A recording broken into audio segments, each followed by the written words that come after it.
ఇప్పుడు ఐవీఎఫ్ ప్రొసీజర్‌కి చాలా మంది భయపడతారు. పెయిన్‌ఫుల్‌గా ఉంటుందా ఐవీఎఫ్ ప్రొసీజర్? సో ఐవీఎఫ్ ఇంత ముందుతో పోల్చుకుంటే ఇప్పుడు చాలా సింపుల్ ప్రొసీజర్ అండి. ఇంతకుముందు ఐవీఎఫ్ అనేది ఒక 3 వీక్స్ ప్రొసీజర్ ఉండేది. ఇప్పుడు చాలా ప్రోటోకాల్స్ లో యాంటాగోనిస్ట్ ప్రోటోకాల్స్ వచ్చినాయి అండ్ మినిమల్ స్టిమ్యులేషన్ ప్రోటోకాల్స్ వచ్చినాయి. సో ఇవన్నీ మనకు 10 to 12 డేస్ లో ట్రీట్మెంట్ అయిపోతుంది. It's very simple procedure. So భయపడిన అవసరం లేదు. సో ఆ టర్మ్స్ కొంచెము ఫారిన్ టర్మ్స్ లా ఉంటాయి. ఐవీఎఫ్ అని. సో ఇది చాలా సింపుల్ ప్రొసీజర్. సో ఇంతకుముందు పోల్చుకుంటే ఇప్పుడు ఇంజెక్షన్స్ కూడా అన్ని ఫైన్ నీడిల్ తో ఇస్తాం అనమాట. సబ్క్యూటినియస్ ఇంజెక్షన్స్ పొట్ట కింద ఇస్తాము. చిన్న injections almost 0.5 ml 1 ml injections. So pain ఏమీ ఉండదు. కొంచెం చీము కొట్టినట్టు ఉంటుంది. ఆ చీము కొట్టింది నొప్పి అనుకుంటే నొప్పి, నొప్పి లేదనుకుంటే నొప్పి లేదు.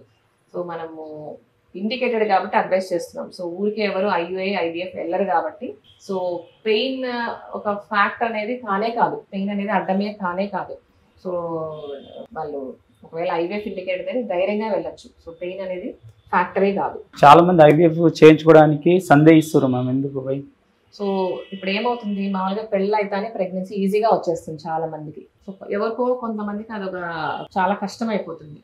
కొంతమంది ఏమన్నా అంత ఈజీగా వస్తుంది, మనకి ఎందుకు రావడం లేదు, ఇంత ఖర్చు పెట్టాలా, ఏమైనా డాక్టర్ ఏమైనా తప్పు చెప్తున్నారా, లేదు ఇంకేమైనా ప్రాబ్లం ఉందా, సో అలా ఫస్ట్ డౌట్ వస్తుంది. So without any cost pregnancy వచ్చేస్తుంది పెళ్ళైతే. అలాంటిది మనం 1 lakh పెట్టాలా 2 lakhs పెట్టాలా అని ఆలోచిస్తూ ఉంటారు. సో అది మెయిన్ స్టిగ్మా ఒకటి. సో ఇంకొంతమంది పేరెంట్స్ కానీ ఇన్లాస్ కానీ ఏమవుతుంది, లేదు ఇంకొన్ని రోజులు ఇచ్చేయండి ఏం కాదు, మా వాళ్ళకి 2 years పట్టింది, మా సైడ్ వాళ్ళకి 2 years పట్టింది, ఈ సైడ్ వాళ్ళకి 3 years పట్టింది, ఏమీ కాదు అని మోటివేట్ చేసే బదులు డిమోటివేట్ చేస్తూ ఉంటారు. అదొకటి. ఇంకొకటి ఏంటంటే ఇంకొంతమంది డౌట్ అనమాట. సో వాళ్ళ ఎగ్సే పెడతారా, వాళ్ళ స్పమ్సే పెడతారా, లేదు వేరే ఏమైనా మార్చేస్తారా.